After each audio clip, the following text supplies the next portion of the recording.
और अंजना जी आपने भी दोनों बाहें फैलाकर कह दिया, क्या अनमोल रतन आपने पाल रखे देश के प्रधानमंत्री। से बोलिए, संबित पात्रा बेईमान आदमी, उनसे उम्मीद नहीं मुझे।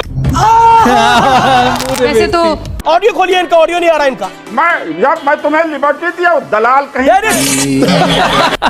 5 अगस्त 2019 को वो सेकुलर बना, मगर जो राज्य सेकुलर नहीं था वही सेकुलरिज्म का सबसे बड़ा अच्छा जी, छोटा सा मुखौटा हम फिर मैं दोस्त अभी बदत है भाई, अभी बदत है। पूरा देश देख रहा है, आरएसएस और भाजपा का काम ही है देश के संविधान पर प्रश्न लगाना, देश के धर्मनिरपेक्ष चरित्र पर प्रश्न लगाना। ये तो धोती खोल रहा है और दिखावे में हिंदूवाद का नाम लेकर के सिर्फ सियासत करना। चुनाव बिहार का आ रहा है, इसलिए सारे नाटक नौटंकी चल रहे हैं। सच्चाई ये है कि इनकी सरकार 78 में जब थी उस समय चाहते तो संविधान संशोधन में इसको चेंज कर देते। आरएसएस कभी भी इस देश के संविधान को नहीं मानती है। क्या बात कर रहे हैं? न देश के तिरंगे को 2002 तक मांगनी थी, आज भी वो चाहते हैं, इसीलिए वो देश के संविधान पर प्रश्न लगा रहे हैं।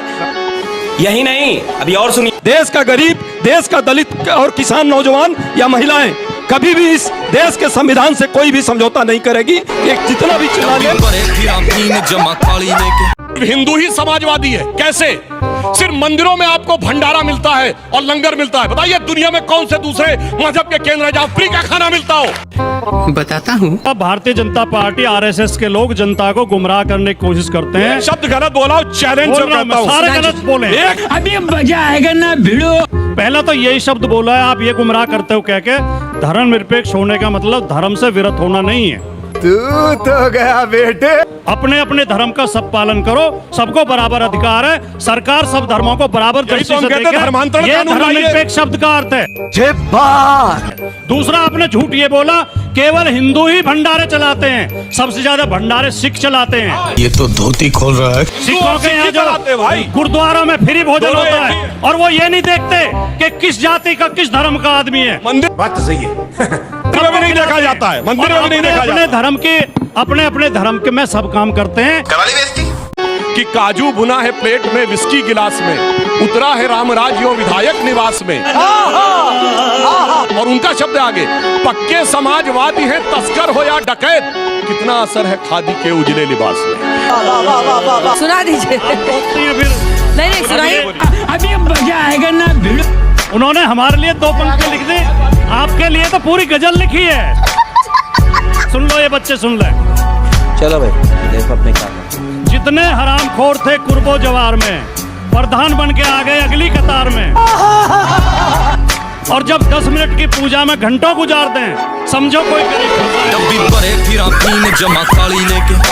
जहाँ पे आप जीतने लगते हैं वहाँ पे कहते हैं कि जनता आ गई। चंबल के डाकू याद आ रहे हैं आपको? हाँ बेटा, तो नेचुरल चंबल के डाकू तो आपको याद आएंगे। डाकू लोग को टिकट देकर फिर पार्टी से लड़वाते हैं, तो चंबल के डाकू नहीं आएंगे तो क्या आपको वाल्मीकि याद आएंगे? अभी बदत है भाई, अभी बदत है। 10 सेकंड और उसके बाद सत्यप्रकाश। चलो भाई, देखो अपने क्या। सबसे पहले इस देश में अगर किसी घोषित डाकू को, रिकॉर्डेड डाकू को टिकट दिया तो भारतीय जनता पार्टी ने श्री मुलायम सिंह यादव जी के खिलाफ तहसीलदार सिंह को टिकट दिया था, जो चंबल के उन्होंने कहा कि उपचुनाव में हम जीते, उपचुनाव में ये जीते। कुंदरकी से इनका प्रत्याशी जीता जिसमें मुस्लिम बहुल सीट है जो। ठीक है, तो अगर इतना लोकप्रियता आपकी है तो मैं आपको चुनौती देता हूं, 2027 में योगी आदित्यनाथ को कुंदरकी से चुनाव लड़ाओ, और अगर आप जीत जाओ तो मैं राजनीति छोड़ दूंगा। जलवा है हमारा।